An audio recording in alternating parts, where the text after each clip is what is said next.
बैंगलोर या बेंगलुरु भारत के सबसे जीवंत और गतिशील शहरों में से एक है। अपनी सुहावनी जलवायु और हरी भरी हरियाली के लिए यह शहर गार्डन सिटी ऑफ इंडिया कहलाता है। यह इतिहास और आधुनिकता का अद्भुत मिश्रण है। प्राचीन मंदिर और महल विशाल गगनचुंबी इमारतों के साथ खड़े हैं। बैंगलोर कर्नाटक राज्य में स्थित है।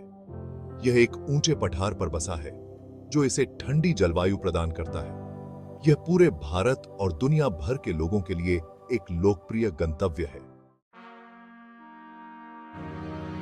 बैंगलोर के इतिहास का पता 9वीं शताब्दी तक लगाया जा सकता है। इस काल में इस क्षेत्र पर स्थानीय मुखियाओं का शासन था। 1537 में केम्पे गौड़ा नामक एक स्थानीय सरदार ने यहां एक मिट्टी का किला बनवाया था। इस किले ने आधुनिक शहर बैंगलोर की शुरुआत की थी। बाद के शासक केम्पे गौड़ा द्वितीय ने किले और उसके आसपास के शहर का विस्तार किया। उन्होंने कई मंदिर और टैंक बनवाए, जिनमें से कुछ आज भी मौजूद हैं। उन्हें एक प्रमुख शहरी केंद्र के रूप में बैंगलोर का संस्थापक माना जाता है। 17वीं शताब्दी में बैंगलोर किला बीजापुर सल्तनत के नियंत्रण में आ गया। बाद में मुगलों ने बीजापुर पर विजय प्राप्त की। 1720 में मुगलों ने मैसूर के शासक वोडेयारों को बैंगलोर दे दिया। वोडेयारों के अधीन बैंगलोर फला फूला। शहर की रणनीतिक स्थिति और सुखद जलवायु ने इसे रहने के लिए एक आकर्षक जगह बना दिया। वोडेयारों ने कलाओं को संरक्षण दिया और व्यापार को प्रोत्साहित किया, जिससे शहर के विकास में और योगदान मिला। मैसूर के शासक टीपू सुल्तान को हराने के बाद 18वीं शताब्दी के अंत में अंग्रेजों ने बैंगलोर पर अधिकार कर लिया। ब्रिटिश शासन के तहत बैंगलोर एक प्रमुख सैन्य और प्रशासनिक केंद्र बन गया। उन्होंने बैंगलोर छावनी की स्थापना की, जो पुराने शहर से एक अलग इकाई बन गई। अंग्रेजों ने बैंगलोर के बुनियादी ढांचे को भी विकसित किया। उन्होंने आधुनिक शहर की नींव रखते हुए सड़कें, रेलवे और सार्वजनिक भवन बनाए। भारत की स्वतंत्रता के बाद 20वीं शताब्दी में बैंगलोर का विकास जारी रहा। खंड 4 बैंगलोर और टेक बूम। 20वीं सदी के उत्तरार्ध में बैंगलोर में एक उल्लेखनीय परिवर्तन आया। यह सूचना प्रौद्योगिकी और सॉफ्टवेयर विकास के केंद्र के रूप में उभरा। इस नाटकीय बदलाव ने इसे सिलिकॉन वैली ऑफ इंडिया का उपनाम दिया। कुशल इंजीनियरों और सहायक सरकार ने आईटी क्षेत्र में निवेश को प्रोत्साहित किया।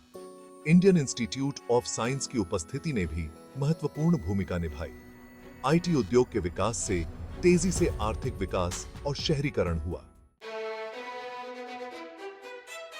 खंड 5 संस्कृति और शिक्षा का शहर। अपनी तकनीकी कौशल से परे बैंगलोर संस्कृति और शिक्षा में गहराई से निहित शहर भी है। इसमें कई ऐतिहासिक स्थल, मंदिर और संग्रहालय हैं, जो इसकी समृद्ध विरासत को दर्शाते हैं। विंडसर कैसल से प्रेरित बैंगलोर पैलेस एक शानदार संरचना है, जो शहर के शाही अतीत को प्रदर्शित करती है। 18वीं शताब्दी में स्थापित लाल बाग बॉटनिकल गार्डन वनस्पतियों के विविध संग्रह का घर एक विशाल हरा भरा स्थान है। बैंगलोर भारत में शिक्षा का भी एक प्रमुख केंद्र है। यह इंडियन इंस्टीट्यूट ऑफ मैनेजमेंट और national law school of India university जैसे प्रतिष्ठित संस्थानों का घर है। ये संस्थान देश के कुछ प्रतिभाशाली लोगों को आकर्षित करते हैं। खंड 6 बैंगलोर आज, भविष्य का एक दृश्य। बैंगलोर एक संपन्न महानगर है, जो आधुनिक भारत की गतिशीलता का प्रतीक है। यह प्रौद्योगिकी और नवाचार का केंद्र है, जो वैश्विक निवेश और प्रतिभा को आकर्षित करता है। हालांकि शहर को तेजी से वृद्धि से चुनौतियों का सामना करना पड़ता है। नवाचार की भावना और लोगों का लचीलापन एक स्थायी भविष्य की आशा देता है। एक विनम्र किले से वैश्विक शहर तक की यात्रा आकांक्षाओं और कड़ी मेहनत का प्रमाण है।